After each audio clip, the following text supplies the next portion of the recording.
Hello and welcome to another Head2Head, and good morning, Keith Sutherland. Good morning, Dennis. Keith, you've come off an interview this morning, I know, where you've spoken at length with Ian Tulloch, probably the most highly regarded political commentator locally in Bendigo. What were the key points that come out of that one for you as a bit of a lead-in, I guess, for people to go and have a check that out at the pointy end?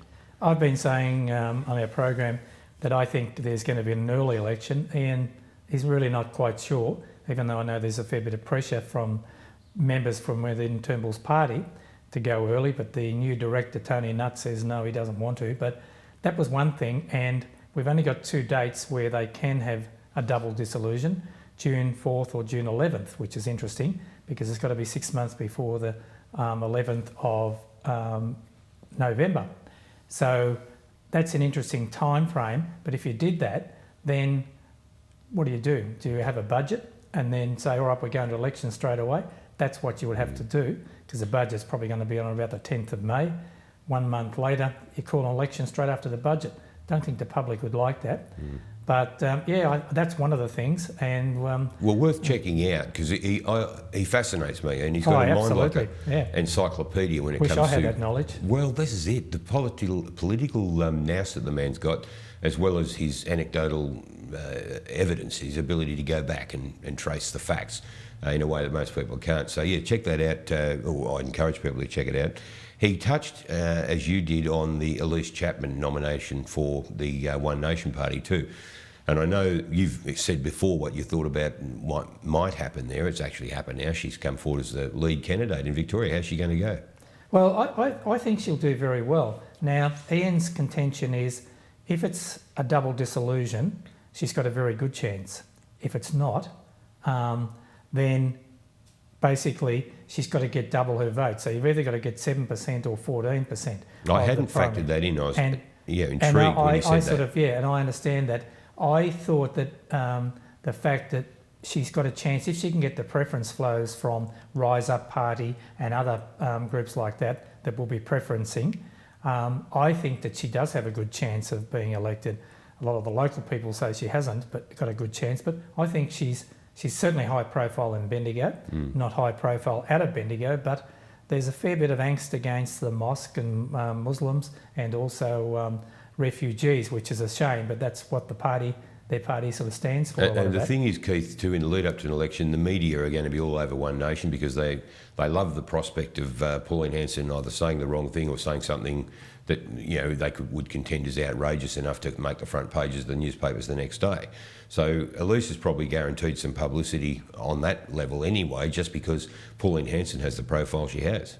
I think so, and I think that it'll be interesting because I read an article that she said whether she's going to stand for council depends on when the election might be, because if it's true to form, the election for local government here will be October, a ballot of course, and also then if the government goes its full term, which was the 13th of September, it's going to be sometime in September, so she surely can't be doing both things. It's going to get very messy, potentially, towards the end of the year then, if you've got the prospect of a federal election with a local council candidate also facing... Yeah, so Elise has got some challenges ahead. And that's something that the government have got to take into play as well, because knowing that the 4-year term with a lot of local governments, particularly in Victoria, not sure how it works with other states, but they're all going to be around that October period. As we said before, it's going to be postal vote. So, there's a lot of things going on. It takes time a lot of the time, and people get confused because not everyone is acutely attuned to state, local and federal parliament like perhaps we are. Well, staying local, what's the goss around town in terms of which councillors that are sitting now, councillors, might not recontest? Well, the only one that has really declared at this early stage is Lisa Raffel, suggesting that she's not going to stand. James Williams, I would think, is a less than 50% chance of standing again. But, he loves local government. He's a terrific councillor. It'd be a shame to see him lost. But I think, it's been a tough 3 and a bit years so far for this group of councillors. Well, Mark Warregota's had a rough ride too. Where's he sit? Is he likely to renominate, do you think? I would expect Mark will renominate, and he's got some pretty stiff opposition because the lady Wrigglesworth that we've had on our program is launching her campaign in February. I think she'll give Mark a very good run for her money. She's from Axdale, very articulate, and so Mark will have his problems, I would think, and some of those issues that have been there probably won't go away. I haven't heard of anybody else that's not standing at this point in time. I don't know about Rod Campbell. I think Rod would probably stand again. We've had the word too in the lead up, even last year, I guess there were suggestions made around George Flack, having a crack and putting his hand up. I've not seen anything of late, but...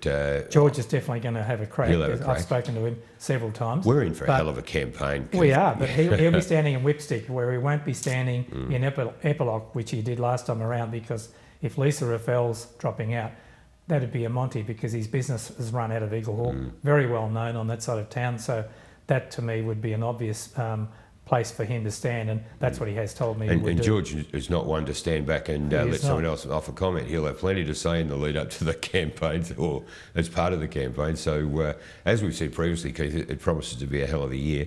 Lisa Chester's federally, she's our candidate locally in terms of federal and sitting member. You see her as pretty well a shoe-in. What's the goss on local Liberal federal candidates? We haven't seen or heard anybody. We've heard nothing, and you sort of hear things around the trap, and I'm guessing that Greg Bickley won't have another crack at it. I think he perhaps might hold off for state government and Parliament. But yeah, I don't think he would put his hand up again. I heard Ian Tulloch comment that they needed someone with a profile around town that was well known, and a community activist. Surely that's a great job description for you. No chance you're going to put your hand up there? Dennis, I've got a full book at the moment, and I think I'm getting a little bit old for Parliament and spending 12 weeks a year in Canberra. I don't think my wife would like that very much. But hell, I'm not the profile person. As a live in Canberra, though, imagine the depth of knowledge and seniority that somebody like you sitting up the back benches there with Bronnie Bishop. I don't want to sit up the back bench with Bronnie. With Bronnie Bishop. No. You'd be doing coffees at lunch. It'd be, I think it'd be a revelation. I don't think I'd be there, Dennis. Perhaps you. You come from a National Party background, so it's probably more you than me. Well, you never know. No. The other thing, Keith, that's got everyone talking, whether it's locally or anywhere, probably almost around Australia today, even though AFL's not the code in all states, but this Essendon saga, my goodness, I mean, it became a bit of a sleeper in a way, particularly over the Christmas period and that, and it had gone away for me. What a bombshell. I think the decision is the right one, 12 months for the players, because somewhere the buck has to stop, and I'll mention where I really feel aggrieved about. I really feel sorry for the players, but at the end of the day, they signed off knowing, and they said to keep it quiet, that they were taking something. And if you're signing off saying, Keith, keep quiet. I'm a Carlton supporter, so I'm hardly going to come out and swinging for Essendon, the Bombers. But I would have to say this, and we're talking about it at home. If I had a 20-year-old son that went down there to play AFL and he signed up at Essendon, a young kid like that is going to be guided by the powers that be at the club. Absolutely. The last thing he's going to do is rock the boat and question James Hird or Paul Little or anyone else that's running the show and say, oh, hang on, what's that?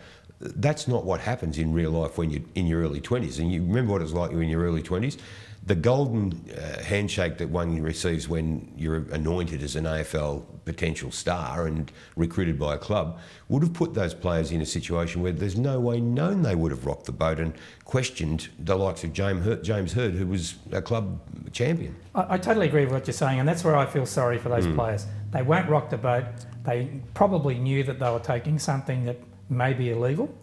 But where I'm really aggrieved is James Hird. All the way through, James Hird has wanted to protect James Hird's image. He's protected the Essendon Football Club too, though. That was his main thing. And he's protecting the Essendon Footy Club. But at the end of the day, had he said, OK, I take full responsibility for this, it is my idea, I'll resign now, back in 2012 or whenever it came to light, he should have done that. But he didn't believe that anything had been done wrong. Well, surely he must have thought something.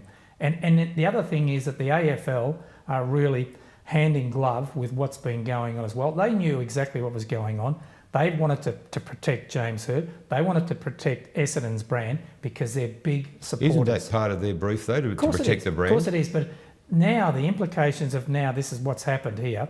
OK, Lindsay Tanner's come in as the new chairman and will do a great job. But the implications are that I heard Peter Jess say yesterday, players manager, that there could be $30 to $40 million worth of claims against the club. I'll be shocked if they're not sued. One of the players that was a former player was coaching one of the lesser leagues down in Melbourne, He's been sacked because he's now seen as a drug cheat. So it affects their livelihood So as he well. now sues Essendon, and on it goes. Yep. To St Kilda, because we got Jake Carlisle. Do we sue Essendon for the fee that we've got to pay him this year? There are so many aspects to this, Keith. I wondered, my first question to my young bloke, who's a more avid follower than me, was, and we're Carlton, of course, was who plays Essendon on most occasions through the year, because the inference being that they're likely, with a reduced list, to lose more games than they win, you would think, and therefore there's an advantage there for the sides that play them more often than some others. So the repercussions in terms even of the ladder, forget about the players directly affected, the competition itself, it's going to be an enormous impact there. Well, 12 players, they drop out of their own side for a start. That's enormous in itself. Then you're allowed to get 10 new players. You get 5 off your rookie list, which is okay because they're sort of hanging around the Essendon area. But then you've got to go out and recruit 10 other players. But how do they fit into the culture? And John Worsfold, that poor bloke, but he must have known something. And they've got a guy that I think can handle it. He's really a smart operator. I agree, Keith. If you wanted best a coach... man for the job. Absolutely, he is, without doubt. He's the best man for the job. James Hird should not be getting away with scot-free. I believe he should be banned from any sporting club for life because of what he's done and brought the whole game into disrepute, along with Essendon. I should stress that is your personal opinion, Keith, my personal opinion, and not only. endorsed by Bendigo IPTv. Absolutely not. I just think it's totally wrong that someone has to carry the can. We've seen Paul Little's now gone. We've seen the chairman go. We saw the CEO I'd say go. again, though, poor old James Hird and his family Look, have suffered. I've really admired James Hird, but surely it's someone like a politician has to fall on his sword. James has never fallen on his sword. Sure, he's trying to protect his image, the club's image, but someone has to take responsibility. The one I feel sorriest for out of the whole lot, and this is extraordinary coming from a Carlton supporter, to say something this nice about a bomber.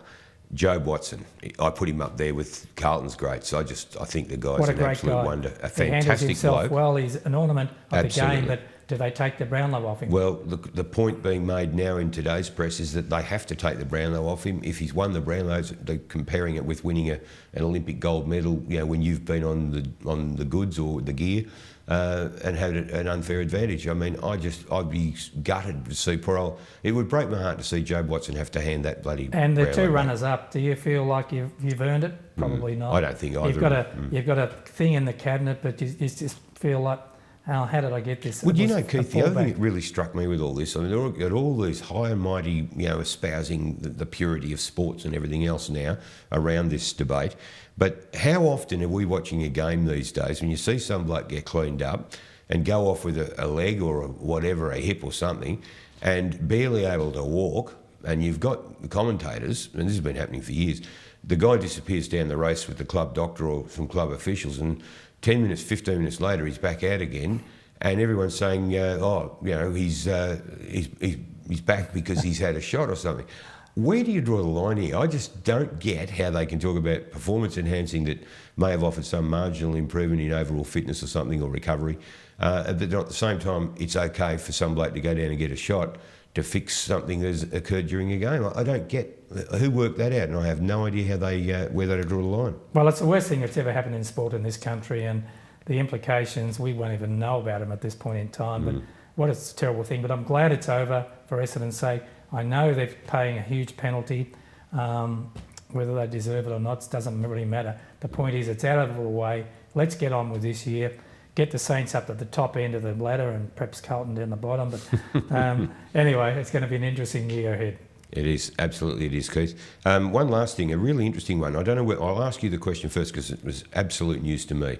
I've gone to a function down at the Bridge Hotel a couple of weeks ago. I drove there, but I did a presentation. I left my vehicle there, had a meal there, left my vehicle there overnight. Had to start work early the next morning, so I drove a different vehicle down here to Hargrave Street to whatever.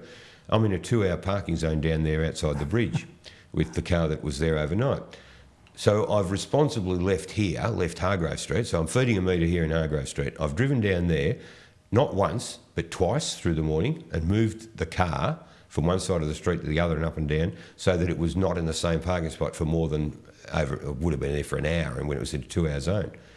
I've turned up to pick the car up and take it home. You've got a ticket, no doubt. Not worse than that, somebody's there writing the ticket, and has just finished writing the ticket, which gave me the ability to query the situation. Are you surprised that I've moved the car inside an hour in a 2-hour parking zone and still got a ticket? Well, I probably am surprised because I would have thought that the fact that you have moved the car with from a one lot of side trouble. and you could have driven up the road and did something and came back, parked on the other side Well, of the this street. is what fascinates me, and it's something that I bet most people don't realise. I certainly didn't realise till this happened because she was good enough, the parking lady. So did you get off? I hope you didn't get off though, Dennis. No, I didn't get off. Oh, that's okay. But she was very sympathetic. We need She the said- rates we can get in Bendigo. She said to me, she said, "Oh, gee, this is an interesting one," because I told her what had happened. And I said, "I'm paying for parking down in Hargraves and I'm coming backwards and forwards here because I'm stuck with 2 cars and 1 driver." And she said, "So you've moved the car 3 times?" I said, "Absolutely, I have in the last 3 hours or 2.5 hours." But she said, "Oh, the problem is you're still in the same area."